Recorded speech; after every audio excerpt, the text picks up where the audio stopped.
4. Boron can undergo the following reactions, तो मेरे पास क्या दिया हुआ है, 2 बोरोन सॉलिड प्लस 3/2 O2, यहाँ बनेगा B2O3 सॉलिड, डेल्टा H क्या होता है -1260.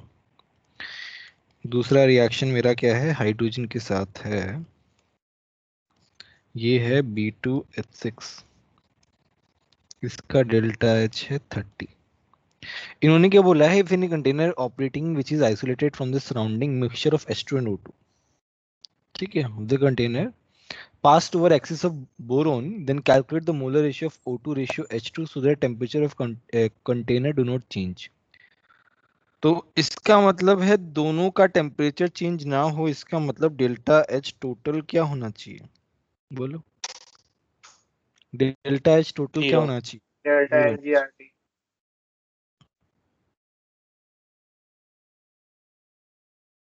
तो टेम्परेचर चेंज होगा ही नहीं, ठीक है. तो अभी मतलब इन दोनों को बराबर करने के लिए हम क्या कर सकते हैं, अब हमें O2 और H2 का रेशियो चाहिए, मतलब O2 और H2 का रेशियो हमें चाहिए जब ये दोनों, मतलब ये 30 जो है वो 1260 के बराबर आ जाए, एक तरीके से हम ये बोल सकते हैं.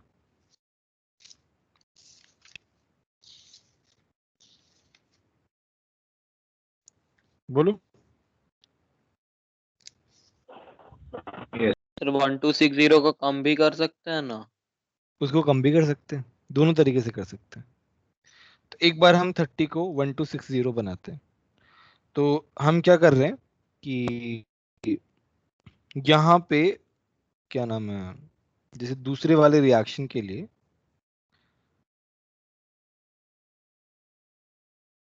मेरे पास अगर हम H2 के साथ रिएक्ट कराते हैं तो 30 बन रहा है. अगर हम देखें कि O2 के साथ जब ये रिएक्ट करेगा तब कितना बनाएगा, ये हम देख सकते हैं सेकेंड रिएक्शन में. मैं एक बार लिख के बताता हूँ. तो मैं क्या बोल रहा हूँ कि number of moles of O2, O2 के कितने मोल्स चाहिए मुझे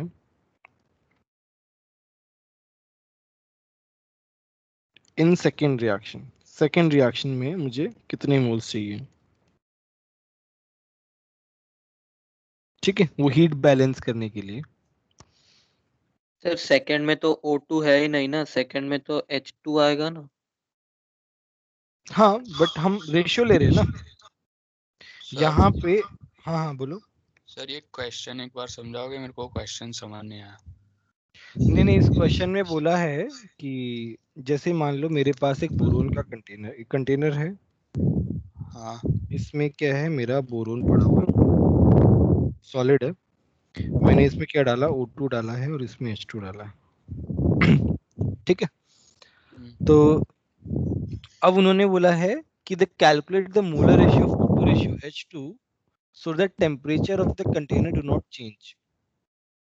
हाँ तो इनका रेशियो मैं किस तरीके से बनाऊं कि इनका रेशियो क्या नाम है, टेम्परेचर चेंज ना हो, इसका मतलब इसका डेल्टा H टोटल क्या हो जाना चाहिए, 0 हो जाना चाहिए. ओके, मतलब दोनों का रिएक्शन का एडिशन। रिएक्शन का एडिशन जो है वो डेल्टा H 0 हो जाना चाहिए. ओके तो O2 और H2 का रेशियो इस तरीके से रहना चाहिए.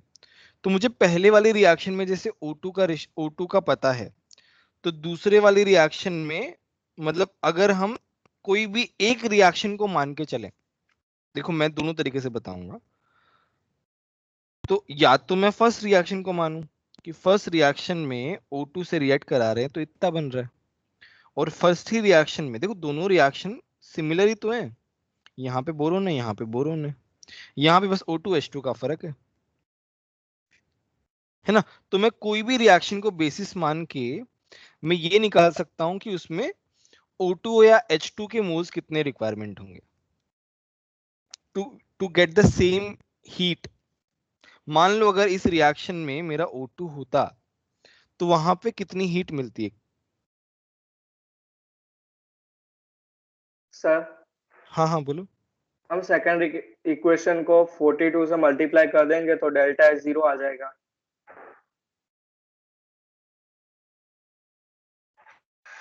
तो यहाँ पे 42 से मल्टीप्लाई कर दे इस रिएक्शन को। हाँ तो पूरी रिएक्शन को करेंगे तो क्या कहते हैं 30 इंटू 42 1260 आ जाएगा।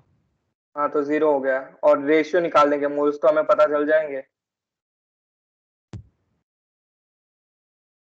वहां पे 3/2 मोल्स होगा, यहाँ पे 3 इंटू 42 मोल्स होगा तो रेशियो आ तो जाएगा। ये 3/2 रेशियो 3 हो गया, ये हो गया O2, ये रेशियो हो गया H2।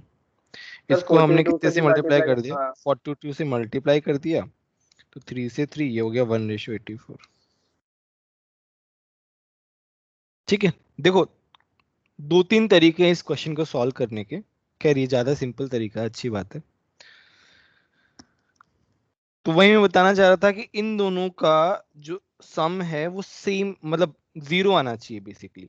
ऊपर -1260 है तो नीचे 1260 है, तो हमने 42 से मल्टीप्लाई कर दिया, ये भी कर सकते हैं। खैर ज्यादा इजी है रिलेटिवली। ठीक है, यस सर।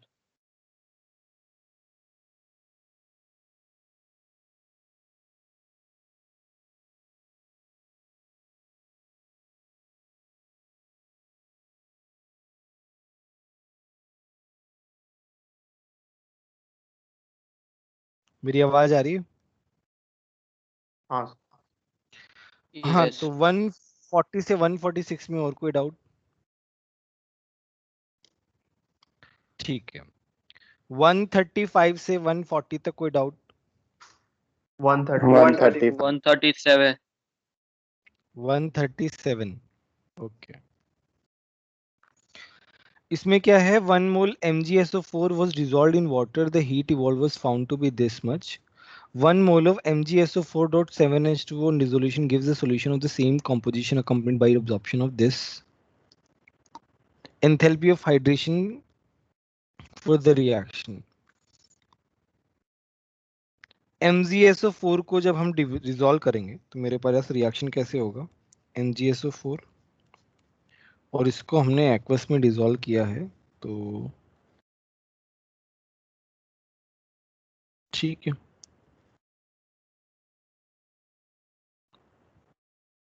इस तरीके से आएगा।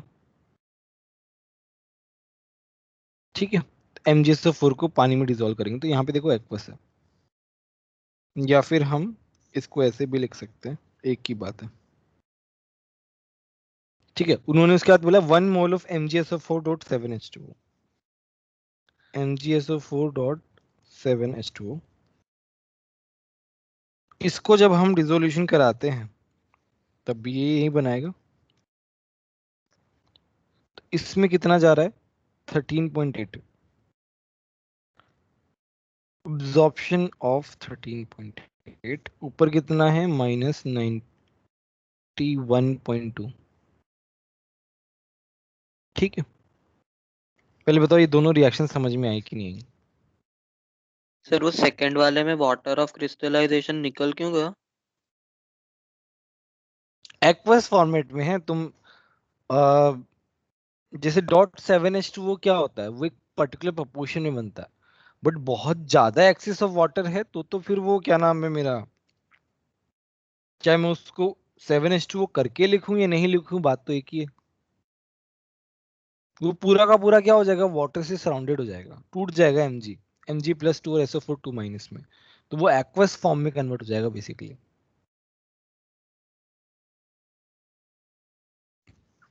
अभी हमसे कौन से रिएक्शन का पूछा है, MgSO4 solid plus 7H2O liquid, यहाँ पे क्या बनेगा, MgSO4.7H2O सॉलिड।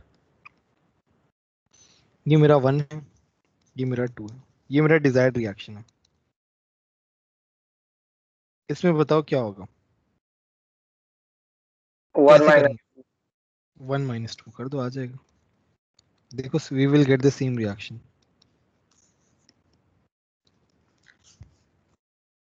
समझ में आया कि नहीं आया 137? सर वो सेकंड रिएक्शन में लेफ्ट हैंड साइड में MgSO4.7H2O में सॉलिड क्यों है? सॉलिड तो होता है, वाटर क्रिस्टलाइजेशन हो हाँ जाता है तो सर, सॉलिड ही होता है सॉरी ना। सॉरी।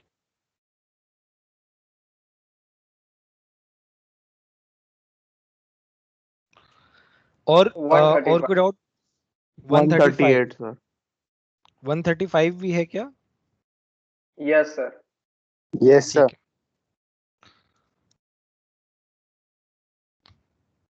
ये भी इसी टाइप का क्वेश्चन है। The enthalpy of solution in a large volume of water is endothermic to the extent of this। तो इसका मतलब क्या है? CaCl2.6H2O सॉलिड, इसको जब हमने लार्ज एक्सेस ऑफ वाटर में डाला तो क्या बना? CaCl2 aqueous. कितना इस पे एनर्जी लगा? 3.8 बोला क्या? 3.5। और दूसरा मेरा रिएक्शन है CaCl2 solid plus 6H2O liquid, ये क्या बनेगा? CaCl2.6H2O solid. इसमें कितना एनर्जी है? -23.2। पूछा क्या है? In the heat of solution of CaCl2 anhydrous, heat of solution. इसका मतलब है ये एक्वस में गया, CaCl2 एक्वस में बना। इसका पूछा है, कैसे करेंगे बताओ? ये 1 है, ये 2 है। 1 ऐड और 2 कर को ऐड कर दो ना, बस ऐड कर दो, आ जाएगा आंसर।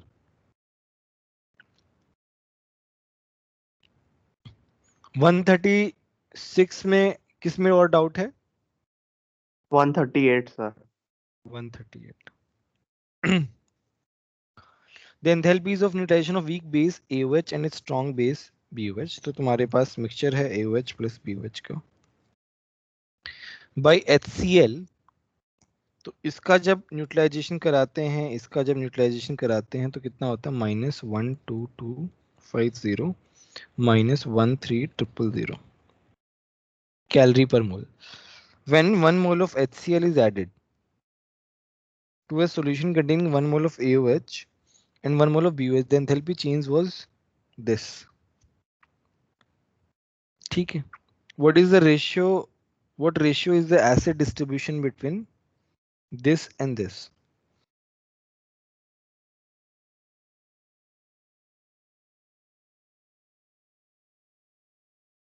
अच्छा, तो इसको मैं अगर मान लो x से मल्टीप्लाई कर दूं प्लस, ये क्या हो जाएगा? 1 माइनस एक्स से मल्टीप्लाई हो जाएगा, क्योंकि HCl का रेशियो मैं यहाँ पे x ले रहा हूँ, यहाँ पे मैं ले रहा हूँ 1, क्योंकि टोटल 1 मोल है। तो एक जगह x मोल मान लिया, एक जगह 1 माइनस एक्स मोल मान लिया, और इनका इंडिविजुअल वो है, तो ये किसके इक्वल आना चाहिए? सर दोनों -1250। अलग अलग 1 1 मोल लिए है ना। हाँ हाँ, तो हाँ तो AOH BOH कुछ 1 मोल है ना। हाँ तो सर कुछ अनरिएक्ट रहेगा इन दोनों में से। एक मिनट, एक मिनट।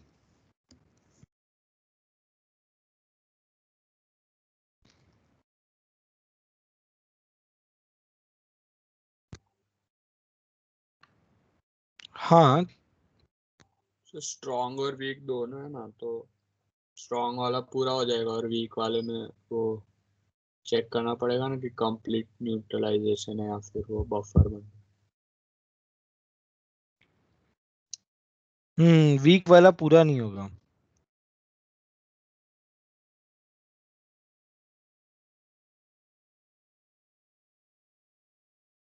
इन्होंने क्या बोला है यहां से? सर यहाँ पे तो एनर्जी का डिस्ट्रीब्यूशन ही पूछा है कि वो कितनी एनर्जी देगा और ये कितनी देगा, तो इससे तो आंसर आ जाएगा। हाँ, तो क्या दिक्कत है? कुछ वो तो मैं ऐसे पूछ जरूरत ही रहा नहीं था, है। कुछ अनरिएक्ट रहेगा ना, ऐसा मैं कह रहा था। वीक है, वीक बेस में अनरिएक्ट रहेगा, बट आई थिंक जो एंथैल्पी ऑफ न्यूट्रलाइजेशन दिया हुआ है दैट इज ऑलरेडी बीन, मतलब एडेड, जो भी तुम बोल रहे हो ना, जो हमने डिसोसिएशन एंथैल्पी देना पड़ेगा, तो वो ऑलरेडी इसमें इंक्लूडेड है। तो हमें उस बात के लिए सोचने की जरूरत ही नहीं है। Yes sir. उन्होंने क्या है ना, HCl के साथ पहले ही एनर्जी दे दिया। अब HCl कितने प्रोपोर्शन में होगा वो हमने लिख लिया। यहाँ पे कितना आ जाएगा? ये कितना आएगा? 750x, और यहाँ पे आ जाएगा कितना? 500। x आ गया 2/3। तो एक हो गया 2/3 1/3 आ गया। इस तरीके से करेंगे।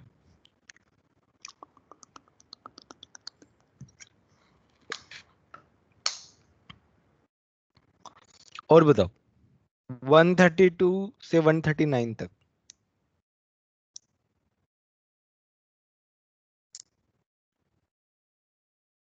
132 से 139 तक कोई डाउट और?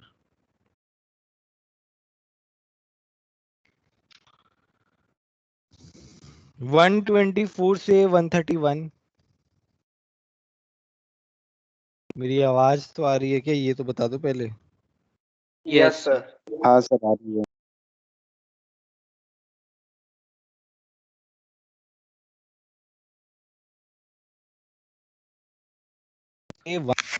क्या बात है, अच्छी बात है, कोई डाउट नहीं है।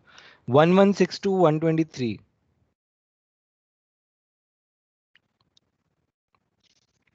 ठीक है। सर 105 है। 100। तो यहाँ पे डेल्टा जी नॉट है ना, सर किसमें क्या डाउट 112 है, भी के? डाउट है। ठीक है। यहाँ पे के क्या होगा? Pressure of H2O gas. कैसे लिख रहा हूँ यार, प्रेशर ऑफ H2O गैस, यही तो के है कि रिएक्शन में ओनली गैस का एक ही है। तो ये आ गया delta G not minus 2.3 RT log pressure of H2O gas. Of H2O gas से तो निकाल रहा हूँ, क्यों नहीं हुआ तुमसे क्वेश्चन? सर ये वेपर प्रेशर पूछा था ना, तो वेपर प्रेशर क्या होगा? अरे गैस का प्रेशर। अच्छा हाँ, तो सही है सर। मैं ठीक कुछ है। और ही सोचने लगा था इसलिए। नहीं, इसमें और ज्यादा और कुछ होता ना तो डेटा देता वो। यस सर, ये गैस ही एक ही है तो उसका ही आएगा। उसका ही आएगा मतलब, वहीं और क्या।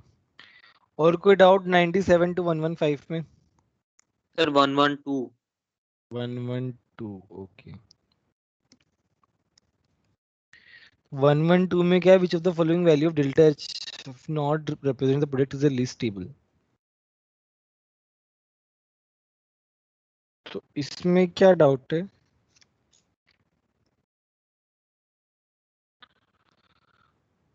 स्टेबिलिटी बताते ना, एक्सोथर्मिक है तो स्टेबल है, एंडोथर्मिक है तो अनस्टेबल है, हम इस तरीके से बोलते हैं ना। तो सर जो सबसे एंडोथर्मिक ज्यादा होगा तो ज्यादा तो स्टेबल नहीं होगा। उल्टा हमें कैसे बोल रहे एनर्जी हो यार?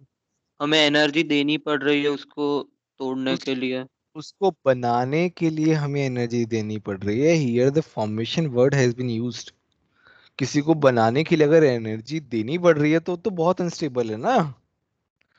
और किसी को बनाने के लिए हाँ एनर्जी हमें मिल रही है फ्री में, तो वो ज्यादा स्टेबल है। Yes sir.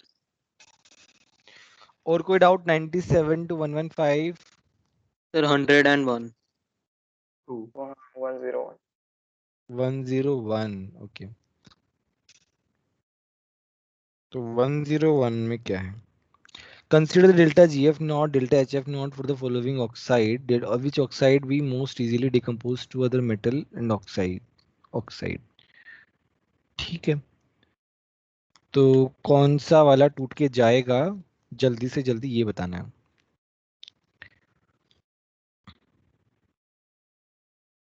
तो डेल्टा जी और डेल्टा एच दिया हुआ है। ठीक है।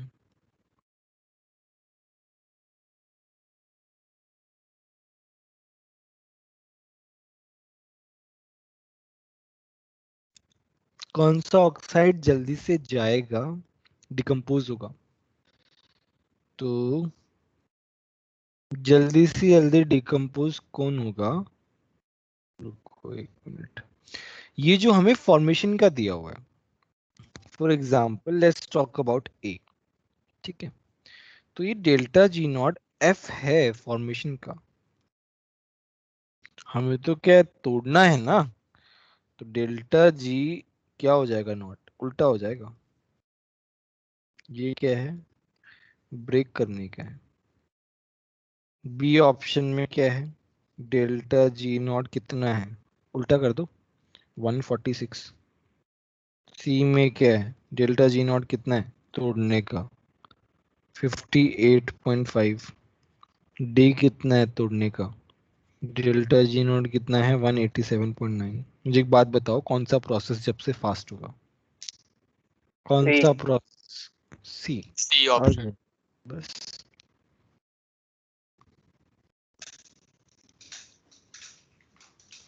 और कोई डाउट? ठीक है 102 सर। 102। Yes sir. तो 102 तो हमने क्लास नोट्स में लिखवाया ना,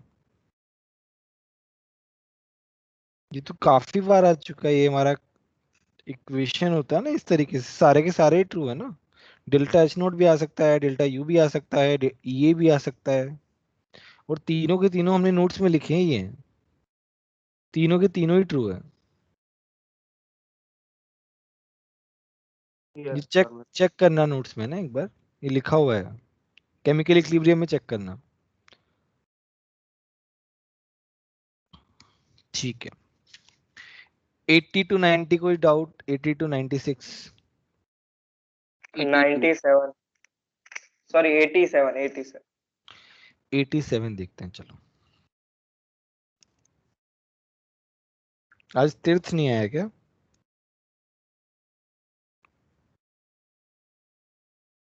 हम्म, 87 जो है वो क्या है, सर ये भी एफटीएस में आया था। तो इसमें क्या बोला, रिएक्शन इज सपोर्टेड बाय। हाँ तो अब देखो, एक एंथैल्पी दी हुई है और एक एंट्रोपी दी हुई है। एंट्रोपी नेगेटिव है तो वो तो कंट्रीब्यूट कुछ कर ही नहीं रहा, वो तो इस रिएक्शन को होने पे, होने के लिए एक तरीके से नहीं होने देगा। बट सपोर्टिव कौन है, डेल्टा एच ही तो है, क्योंकि डेल्टा एच नेगेटिव है। नेगेटिव का मतलब क्या है, सपोर्टिव ही है ना एक तरीके से। डेल्टा एच की वजह से हमारा डेल्टा जी नेगेटिव आ सकता है, और कोई डेल्टा एस की वजह से तो नेगेटिव आ ही नहीं सकता डेल्टा जी। Yes sir.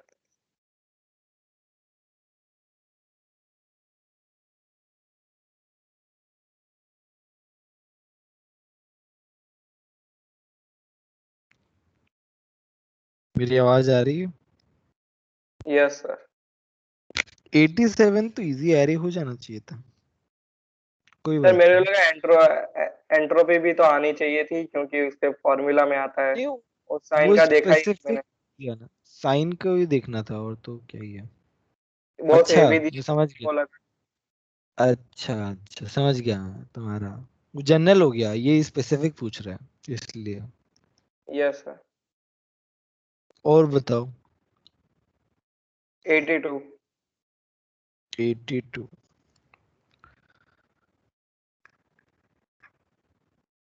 तो देखो सॉलिड टू लिक्विड जाना है, एट 100 केल्विन पे सॉलिड है, मेल्टिंग पॉइंट 100 केल्विन है, इसका मतलब पहले तो जाएगा वो ऐसे,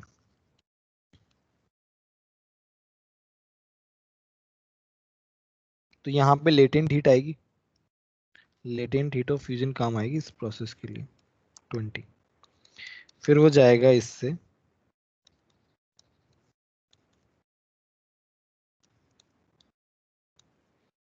तो इसके लिए मेरा क्या काम आएगा, एनसीपी डेल्टा टी।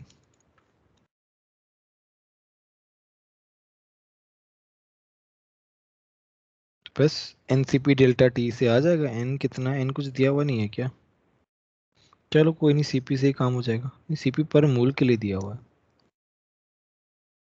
मोल वोल कुछ दिया ही नहीं है, ठीक है। 10 सर आ ये गया यहाँ, सीपीएम दिया है तो कट हो जाएगा ना। क्या क्या, मोलर एंथैल्पी दिया है ना।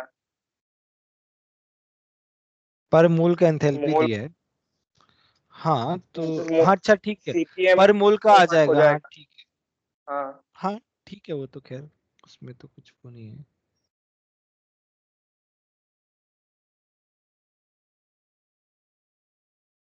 सर हमें पर क्या ये पूछा है, तो, अच्छा हमें एंट्रोपी पूछा है क्या, क्या पूछा है? हाँ हाँ अच्छा एंट्रोपी है। अच्छा तो ये होगा ds होगा ds ncp dt by t हो जाएगा। ये इंटीग्रेट करना पड़ेगा हमको, ये हो जाएगा ncp ln t2 by t1। ठीक है, ये डायरेक्टली यूज नहीं कर पाएंगे। cp कितना है मेरा 10 है, इंटू 2.3 कर लो, log t2 बाई t1 क्या हो जाएगा 200 बाई 100। तो ये तो यहाँ से आ गया, और एक पहले से मेरा डेल्टा, यहाँ पे मेरा डेल्टा एस क्या हो जाएगा डेल्टा एच बाई टी। पहले वाले के तो सिंपल ही होगा। बोले समझ में आया कि नहीं है? Yes sir. बस इसको सॉल्व कर लेना, आ जाएगा। और बताओ। 78।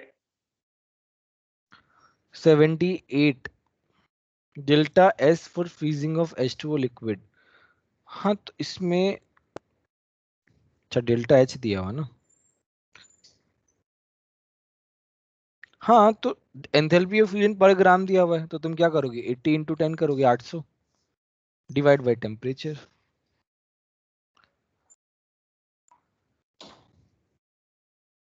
डेल्टा एच बाई टी आ जाएगा ना।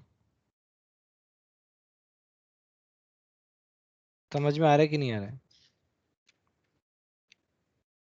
Yes sir. हाँ सर इस डेल्टा इक्विलिब्रियम पे एच, होगा ये। हाँ इक्विलिब्रियम पे होगा ना। हाँ फ्यूजन सही है। Yes sir. और बोलो। 72। 72 what is the change in entropy when water is heated from this to this? तो डेल्टा एस बताना है, heat capacity is constant. Water को तुम सर हीट, वही ds is equal to ncp dt by t।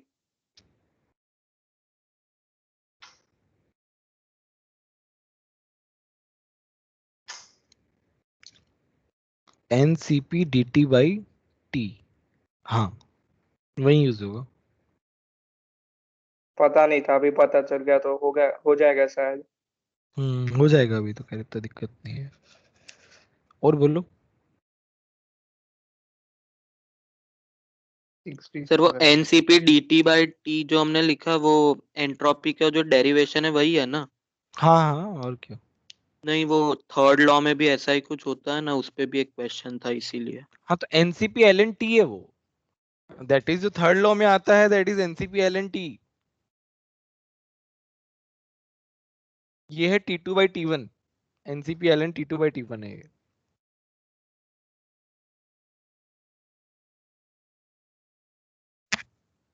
Sir 29। Sir 67। 67 61 okay. 67 क्या क्या है, ये तो इक्वेशन है ना। क्लॉसियस इनइक्वालिटी क्या है? क्लॉसियस इनइक्वालिटी ये कहती है ना, तुम्हारा जो क्या नाम है, डी क्यू बाई टी जो है वो तुम्हारा क्या होना चाहिए, इस तरीके से less than equal to zero होना चाहिए। This is Clausius inequality.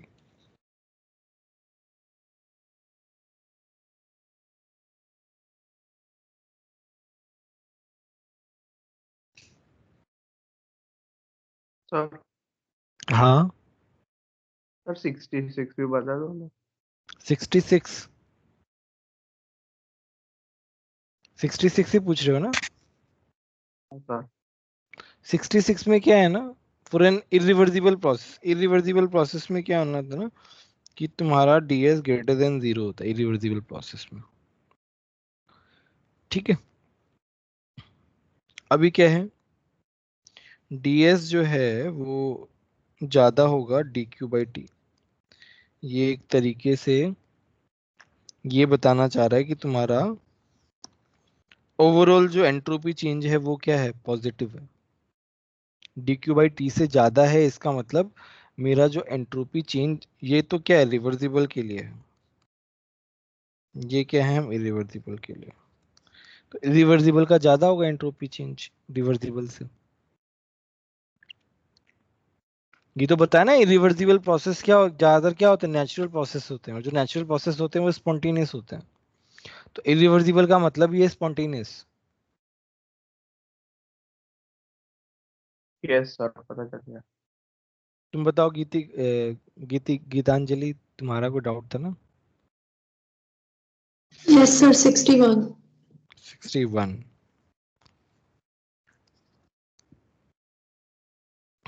At 5 into 10 raised to power 5 bar pressure density of diamond graphite are given.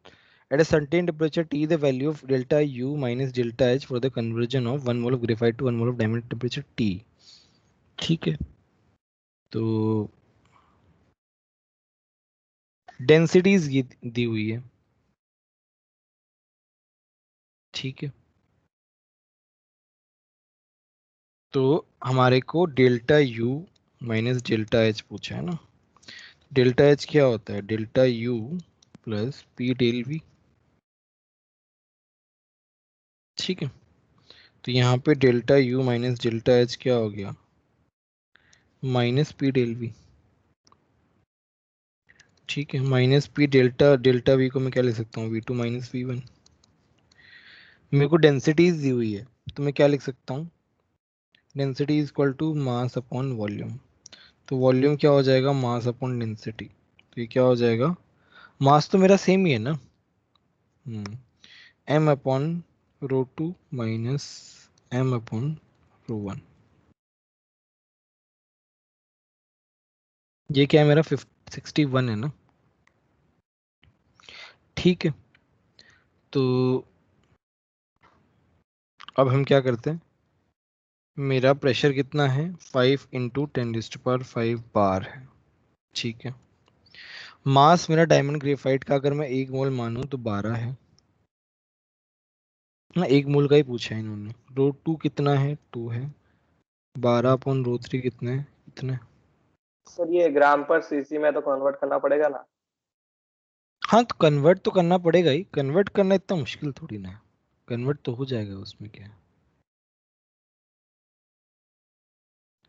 बस कन्वर्ट कर लो अब इसको ग्राम पर सेंटीमीटर क्यूब को। अब तुम्हारा ऐसा है ना कि ये तुम्हें देखना पड़ेगा, तुम्हें ऐसा यूनिट में लेना है ना, तो इसको भी ऐसा यूनिट में बनाना पड़ेगा। नहीं नहीं, ये इसमें मल्टीप्लाई नहीं होगा, 10⁵ से मल्टीप्लाई होगा ये वाला पार्ट, क्योंकि ये बार में है।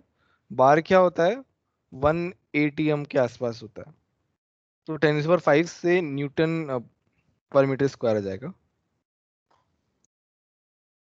सर पर ये तो वैल्यू तो नेगेटिव आएगी पर आंसर पॉजिटिव है।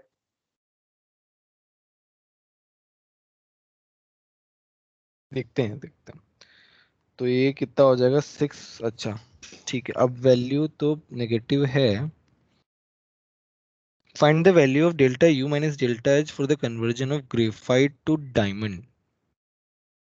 ग्रेफाइट टू डायमंड मतलब यहाँ पे डायमंड आना चाहिए, यहाँ पे ग्रेफाइट आना चाहिए, राइट। तो डायमंड और V2 क्या है, डायमंड, वहां पे हमने गलत लिया है, ये 3 आएगा, ये 2 आएगा, बस हो गया ना, नेगेटिव नेगेटिव पॉजिटिव आ जाएगा,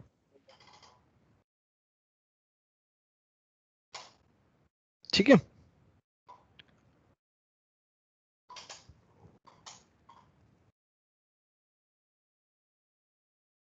अब पता है जेई एडवांस 2018 का क्वेश्चन देखना तुम। ग्राम पर सीसी में होता है तो हम क्या कहते हैं, 1000 से ही मल्टीप्लाई डिवाइड करते हैं ना?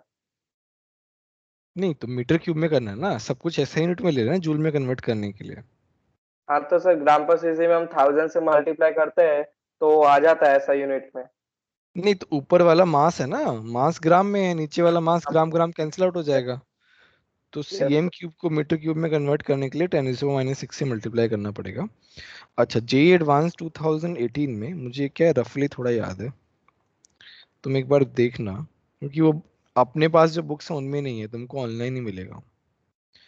तो उसमें क्या है ना, इस कॉन्सेप्ट को मिक्स करके, ये वाला जो कॉन्सेप्ट है ना, मुझे अभी क्या है, ये क्वेश्चन करने के बाद मुझे ध्यान आया कि दिस कॉन्सेप्ट डेंसिटी वाला प्लस वो डेल्टा जी वाला, याद है वो मैंने इक्वेशन बताया था, we delta P plus S D T type का इक्वेशन। तो इन दोनों का यूज करके एक क्वेश्चन आया था, बहुत ही अच्छा क्वेश्चन। वो है ना, तुम लोग ट्राई करना, है ना। मतलब वेबसाइट पे जाना, मतलब कोई आजकल तो काफी सारी वेबसाइट में मिल जाएगा, जी एडवांस 2018 वाला इसका क्वेश्चन था, अच्छा क्वेश्चन था वो। उसमें सीपीईपी भी इन्वॉल्व है थोड़ा सा, डेंसिटीज भी शायद इन्वॉल्व है, मेरे को याद आ रहा है जहां तक। तो वो एक बार ट्राई करना, अच्छा क्वेश्चन है वो एडवांस वाला।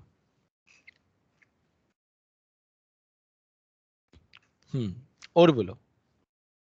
57 सर। 57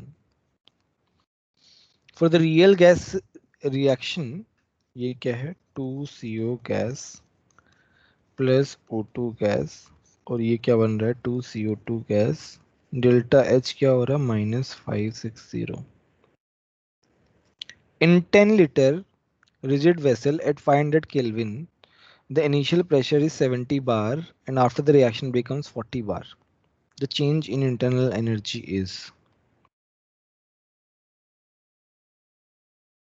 रिजिड वेसल है मतलब वॉल्यूम क्या है मेरा, कांस्टेंट है। इसका मतलब मेरा फॉर्मूला क्या लगेगा, delta H is equal to delta U plus V del P. तो डेल्टा एच कितना है, -560, डेल्टा यू निकालना है क्या मेरे को, प्लस वी, वॉल्यूम कितना है, 10 लीटर है, डेल्टा पी कितना है, P2 माइनस P1, 40 माइनस 70, थोड़ा यूनिट का देखना पड़ेगा यहाँ पे। ये क्या आता है, वॉल्यूम लीटर और एटीएम में है, तो ये 100 से मल्टीप्लाई करके जूल में हो जाएगा, और 1000 से डिवाइड कर देंगे तो क्या हो जाएगा, किलो जूल में हो जाएगा। अब देख लेना है ना। सर इसमें वर्क कैलकुलेट करने के लिए हम डेल्टा NGRT यूज कर सकते थे? वो भी कर सकते थे खैर। नहीं सर, उससे मेरा आंसर नहीं आ रहा था, इसीलिए पूछ रहा हूँ। डेल्टा NGRT,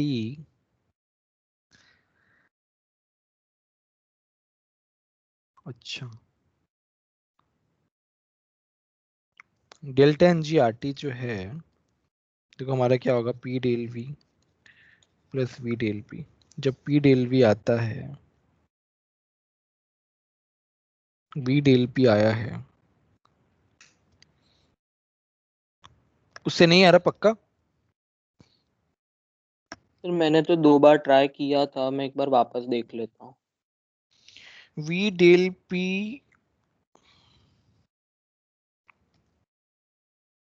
रुको एक minute, P2 minus P1 V, ये क्या हो जाएगा, इन दोनों में अलग अलग है ना, N2RT अपॉन, वॉल्यूम भी सेम है, N1RT upon V।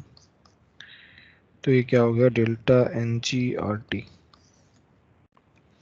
Delta NG कितना हो गया, 57 है ना, 2 - 2 - 1, R कितना है, 25/3, टेम्परेचर कितना दिया हुआ है, 500।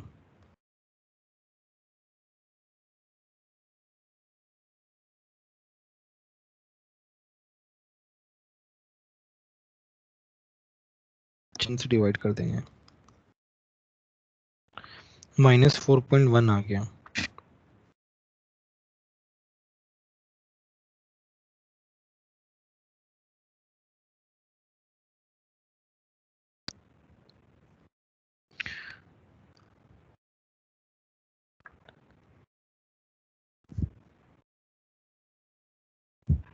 और इससे कितना आता है, इससे आता है 10 से 10 गया,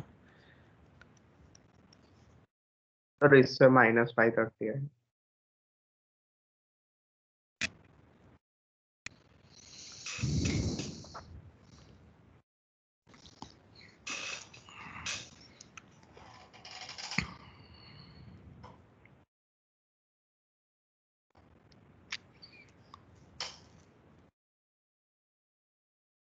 बट डेल्टा NGRT से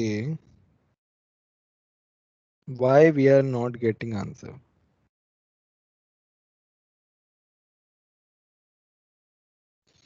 डेल्टा एनजी आरटीएम कब लगाते हैं? कि केमिकल रिएक्शन होनी चाहिए, टेम्परेचर कांस्टेंट होना चाहिए।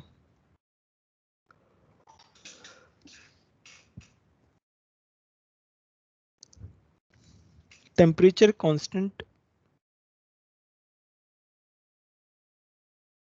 नहीं रहेगा, टेम्परेचर कांस्टेंट लगा ही नहीं सकते। देखो बताओ परम, टेम्परेचर कांस्टेंट रहेगा कि नहीं रहेगा? वॉल्यूम तो कांस्टेंट है, और हाँ टेम्परेचर चेंज होगा क्योंकि प्रेशर चेंज होगा, चेंज हो रहा है। प्रेशर चेंज हो रहा है ना। हाँ सर, वो ध्यान ही नहीं दिया इसी। हाँ वो एकदम से ध्यान नहीं जाता है, मेरा भी नहीं गया था, फिर जब तुमने बोला तो मैंने सोचा कुछ ना कुछ तो गड़बड़ है।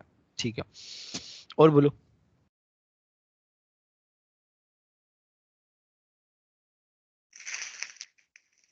29 99 29 29 ओके।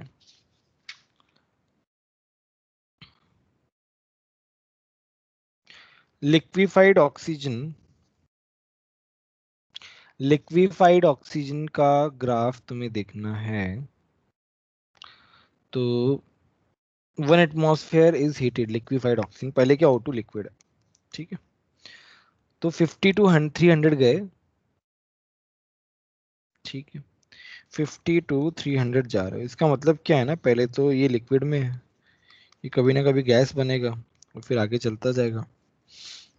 फिर जब वो गैस बनेगा तो क्या होगा, गैस बनेगा, ये टेम्परेचर है, ये टाइम है ना। अब देखो ग्राफ का कर्वेचर जो है टेम्परेचर और टाइम के साथ, तो 50 से 300 बढ़ता जा रहा है, हमें पता है ग्राफ क्या होगा, बढ़ता जाएगा। बट एक पॉइंट आएगा जब वो इक्विलिब्रियम में आएगा, तब वो कांस्टेंट होगा और फिर वो बढ़ेगा, ऐसे जाएगा। इसका मतलब क्या है, इक्विलिब्रियम, ठीक है। सर इक्विलिब्रियम बहुत टाइम तक रहेगा, वो टेम्परेचर चेंज होता है तो चेंज नहीं होता। इक्विलिब्रियम होता है तो फेज चेंज होता है, सॉरी, इक्विलिब्रियम और फेज चेंज में, उसमें टेम्परेचर थोड़ी चेंज होता है। हाँ तो सर वो टेम्परेचर, बहुत टाइम तक रहता है क्या? अब यार वो डिपेंड करता है यार, वो ऐसे कैसे बोल सकते हैं, बहुत टाइम कम टाइम, ये सब बहुत रिलेटिव वर्ड है ना, हम किसी के साथ कंपेयर कर सकते हैं। अब अकेले में अपन कैसे बोलें कि अकेला ऑक्सीजन है तो उसके बारे में हम क्या बोलेंगे, कितना ज्यादा कितना कम, दीज आर रिलेटिव टर्म्स। अब वो टाइम का हमें वो भी तो नहीं पता है ना, कि वो टाइम ग्राफ में कितना वो दे रहा है, मार्जिन कितना है, कितना इंडेक्स है उसका, कुछ भी नहीं पता है, हमें केवल कर्व बताना है। तो कर्व तो ऐसे ही आएगा, अब वो चाहे बीच का टाइम छोटा हो बड़ा हो, उससे मतलब ही नहीं है। Yes sir. अच्छा क्वेश्चन है 29, जो ये 25 25। सर 27 भी बता दो ना एक बार। हम्म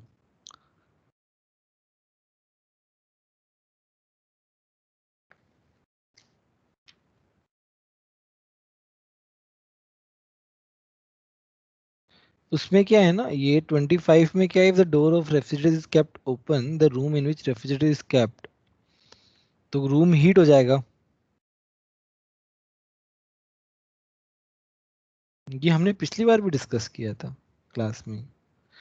क्यों हीट हो सर जाएगा, कैसे? क्योंकि फ्रिज जो है ना, फ्रिज जो है अपने आप को कूल रखने का ट्राई करेगा, तो अपनी जो हीट है ना उसको बाहर भेज देगा। अब वो लिटरली सर मैं वैसा मतलब अपने को उस लेवल तक फील नहीं होगा मैंने क्या, ऑब्वियसली, वो एक रूम है ना कंपेयर। फ्रिज को हाँ गर्म हाँ, करना चाहेगा, रूम फ्रिज को गर्म करना चाहेगा उसके टेम्परेचर पे लाने के लिए, तो रूम ठंडा हो जाएगा। नहीं नहीं नहीं नहीं, उल्टा होगा, उल्टा उल्टे तरीके से सोचा है तुमने। यहाँ पे मशीन तुम्हारा फ्रिज है ना, यस सर। और 27 में क्या है, for 2 mole of an ideal gas Cp minus Cv is equal to R होता है। Cp माइनस Cv जो है, सर ये रिलेशन मोल्स पे डिपेंड करता है कि नहीं, वो कांस्टेंट ही नहीं रहता है ये तो। रुको बताता हूँ मैं। क्या होता है delta H is equal to delta U plus N R delta T.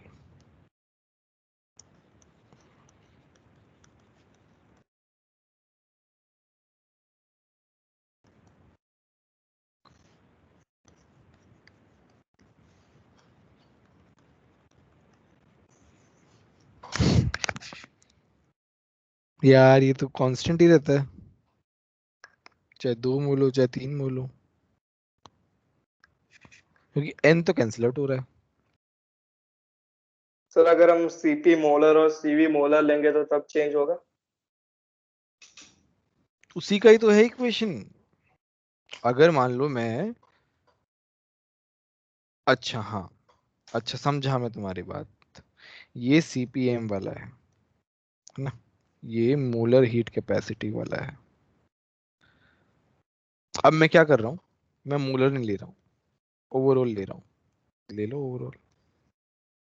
But यहाँ तो आएगा, यहाँ तो एन आएगा ना, इसको थोड़ी चेंज कर सकते हो। तो क्या हो जाएगा सी वी प्लस एन आर।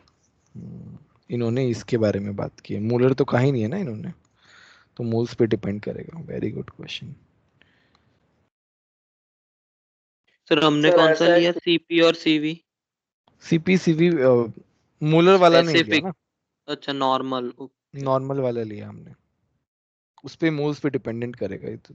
अच्छा अच्छा पॉइंट है, मतलब ऐसा नहीं कहूंगा कि सर बहुत ज्यादा इंपॉर्टेंट है और ये सब, but it's a good point जो हमने, मतलब मैंने तो पहले नोटिस नहीं किया कभी, अभी आया तो मेरे को भी आया कि हाँ ठीक है, ये भी एक पॉइंट है। मेंस में क्वेश्चन भी आया है इसका, अच्छा अच्छा अच्छा।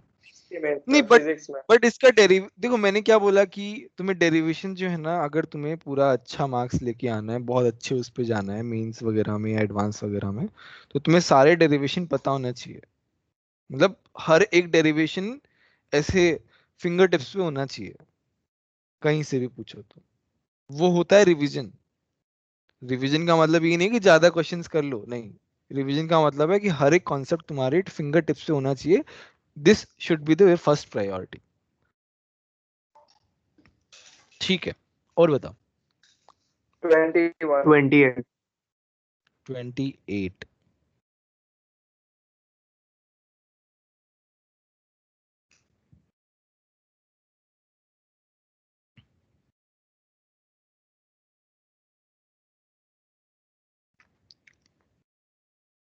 देखो तुम्हारा डेल्टा यू जो है upon delta we eight constant temperature तो जीरो ही होता है। चलो इसको मैं अपन कैसे बोलते हैं, जैसे मान लो यू जो है वो फंक्शन ऑफ वॉल्यूम और टेम्परेचर है, लेट्स से तुमने क्या किया है, D U upon D V किया है एट कांस्टेंट टेम्परेचर पे। एट कांस्टेंट टेम्परेचर पे तुमने इसका डिफरेंशिएशन किया है, तो मेरे पास क्या होगा, एफ ऑफ वी आएगा यहाँ पे।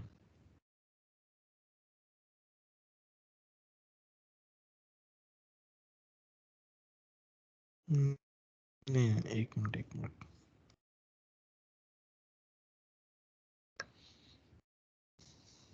यहाँ पे क्या है, कांस्टेंट टेम्परेचर है, ठीक है, तो मेरा डी यू तो जीरो वैसे ही हो जाएगा, कांस्टेंट टेम्परेचर है ना, तो मेरा डी यू तो वैसे ही जीरो हो जाएगा।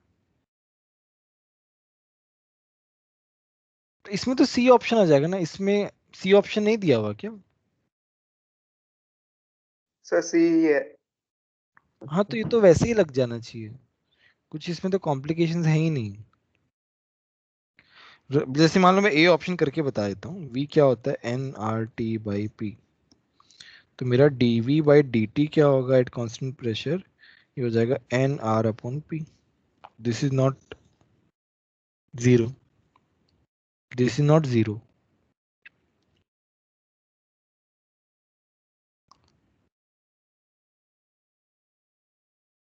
ठीक है, तो वैसे ही तुम बी देख सकते हो, और डी भी जीरो नहीं होगा क्योंकि D U by D T at constant volume, तो डी यू क्या होता है, N C V D T होता है, तो du/dt कांस्टेंट वॉल्यूम पे एनसीवी हो जाएगा, जीरो नहीं होगा लास्ट में, डी ऑप्शन।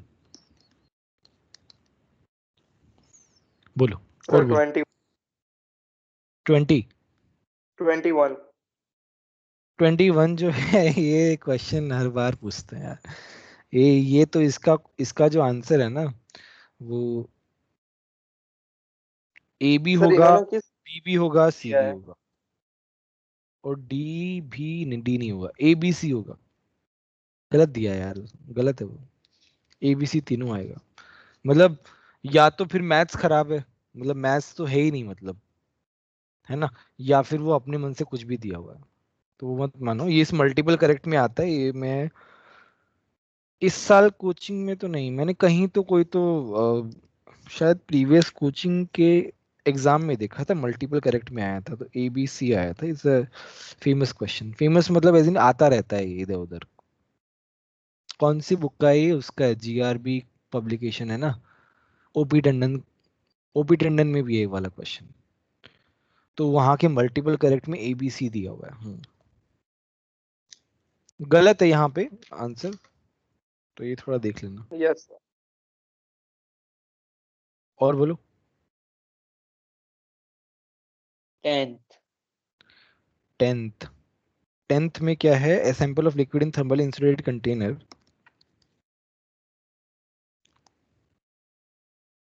कैलोरीमीटर है ना। ठीक है, मतलब हीट ट्रांसफर जो है वो मेरा जीरो है। is stood for 2 hours by a mechanical linkage to a motor in the surrounding for the process। तो हम क्या कर रहे हैं, यहाँ पे लिक्विड है,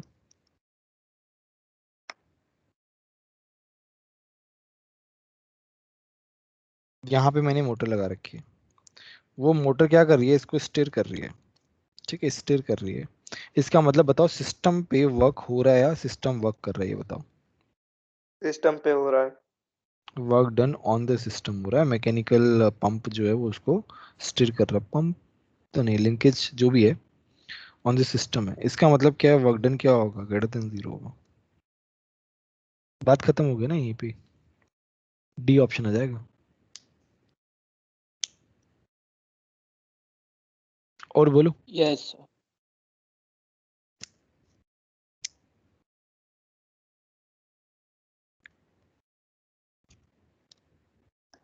हो गया तुम्हारा सर।